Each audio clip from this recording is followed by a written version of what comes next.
Você não pode educar uma pessoa com base em textos científicos. Não é possível isso, porque texto científico, por definição, tem correspondência bionívoca entre signo, significado e referente. Você tem um vocabulário estabilizado, né? Os significados uniformes e permanentes. Ora, a linguagem corrente não é assim. Você tem a sutileza, você tem a mudança de significado conforme o contexto, e é nesse tipo de leitura que você tem que treinar. Se você aprendeu a ler lendo um livro científico, você vai ser analfabeto funcional para sempre. Você tá entendendo? A ciência, claro, a ciência é difícil de aprender, mas a linguagem científica ela é mais simples do que a linguagem corrente. Está entendendo? Porque é sempre correspondência bionívoca, é a linguagem uniforme, né? É unicensas, tudo tem um sentido só, sentido estabilizado igual para todos. Você não pode aprender a ler com uma coisa dessa. Você está entendendo? Agora, se você vai ler Shakespeare, Balzac, opa, a coisa não é assim. Cada linha, né, o sentido das palavras muda, adquire outra ressonância, você tem outro contexto. E é este treinamento da variedade de situações e variedade de intenções subjetivas, isto que é aprender a ler. Lembra que falamos lá atrás de imaginar um site ou uma música? Ali tem outro motivo para ler os clássicos. São as grandes referências da linguagem e a imaginação. A imaginação é como se fosse um projetor de filme dentro da sua cabeça. Quando você escuta uma história, lê um livro ou pensa em algo, ela projeta esses códigos tentando construir uma imagem nítida para quem pensa. Quanto mais nítida for a imagem, mais aprimorada é a competência de imaginar. Livros que apresentam o uso do idioma de forma sofisticada não só fazem uma musculação cerebral desse projetor, como estimulam a memória, as diferentes aplicações de expressões e palavras, apresentam as nuances do idioma, sofisticam a interpretação e ensinam um aluno a utilizá-lo da melhor forma. Os grandes clássicos são os grandes cases de cada idioma. É lá que a linguagem encontrou a menor distância entre a escrita e a experiência. Eles elevam a nossa imaginação, tornando-nos capazes de aprimorar nossos sonhos, nossas virtudes e nossas competências. Quanto mais eu sei, mais eu sou. Adoro dizer isso. Mas é uma variação do Wittgenstein, que já dizia que os limites da minha linguagem são os limites da minha existência. São os limites do meu mundo. O que é essa linguagem? É a capacidade de aprendizado.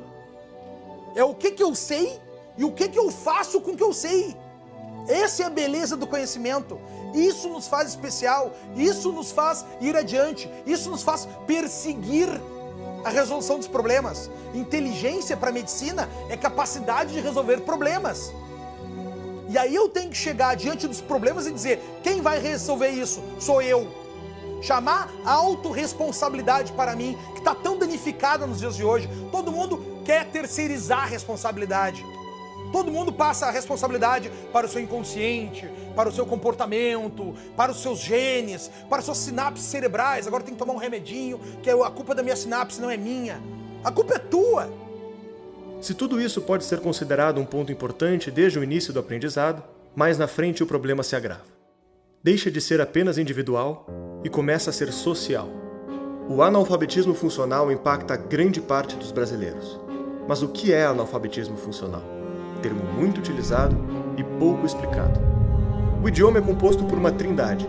O signo, que é a palavra que remete a uma ideia, por exemplo, um lápis. O significado, que é a definição dessa palavra. E o referente, que é a coisa existente, o que ela se refere no mundo, o lápis concreto. O analfabeto funcional tem profunda deficiência em correlacionar esses componentes. Ele tem 3 principais dificuldades.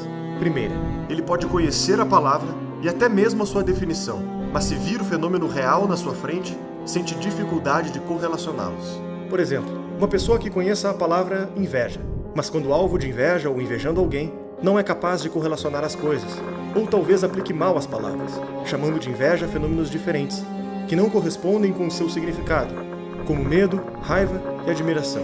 Esse sintoma impede a boa compreensão de textos e até mesmo a interpretação do que outras pessoas dizem, fazendo tomar conclusões erradas sobre a mensagem que está recebendo. Segundo, o analfabeto funcional também pode ser incapaz de fazer o contrário, converter os referentes, as experiências reais do mundo, em signos e significantes, não conseguindo se expressar através da fala e da escrita. Esse sintoma é responsável por intensa turbulência na vida pessoal e profissional, confinando as experiências, ideias e percepções da vítima dentro dela mesma. Na incapacidade de se comunicar adequadamente, o analfabeto funcional fica preso dentro de si. E o problema mais grave: em função dessas duas deficiências, o indivíduo não consegue navegar pela linguagem, nem utilizá-la para compor a sua forma de se expressar. Resta copiar o uso de signos e significantes que ele assiste os outros utilizarem, mesmo que desconheça o referente. Ao longo do tempo, o analfabeto funcional desenvolve uma histeria. Na incapacidade de ir do mundo real aos símbolos, e dos símbolos ao mundo real, ele passa a descartar a necessidade do referente, da própria realidade. A partir desse momento, ele está apto a acreditar no que diz e no que escuta, mesmo que não diga respeito a nada concreto.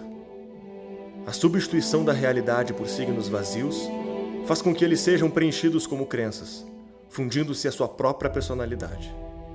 E quando algo confronta qualquer coisa que ele diz ou pensa, sente que a sua estrutura de crenças está sendo atacada. O sujeito não entendeu o que ele está lendo.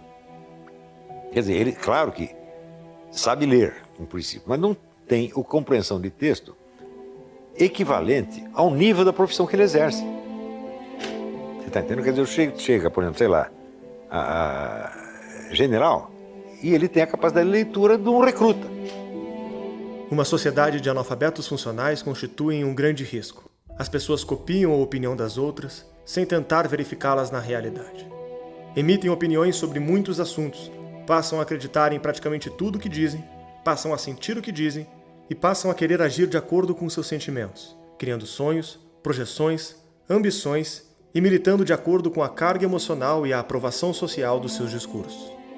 Uma vez que as pessoas estão cada vez menos aptas a dizer alguma coisa sobre a realidade, elas estão mais indefesas para aderir ao primeiro movimento político que exige delas alguma ação que faça sentido, alguma ação que tenha um conteúdo emotivo, que dê algum sentido para a vida.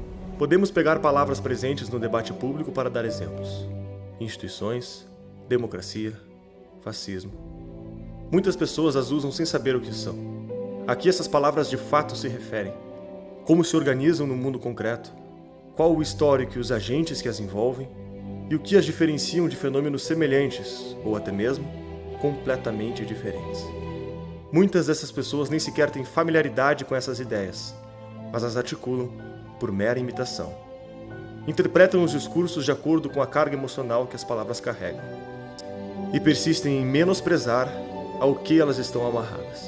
O principal recurso de aprendizado que resta para esses indivíduos é o de perceber nos seus pares qual o discurso mais aprovado e qual o mais rejeitado, e assim ir, por tentativa e erro, calibrando o seu signo sem qualquer referente, vivendo meramente por imitação e condenando a própria inteligência ao exílio. Se é pela aprovação social que ela expressa suas ideias, quanto mais participar do senso comum de determinado grupo, mais vai ser aprovado por uma maioria e mais vai buscar repeti-las. Quando chega este momento, a realidade foi posta em segundo plano e a culpa foi da má educação.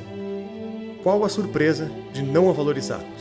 Como uma sociedade que não se preocupa em buscar a verdade pode levá-la a sério? Se aceitamos que as coisas são vazias e não se referem a nada, por que perderíamos tempo investigando grandes ideias? Elas não são mais um poderoso aparato para enfrentarmos a vida. Em uma sociedade de analfabetos funcionais, foram reduzidas a um discurso vazio em que jamais poderíamos acreditar.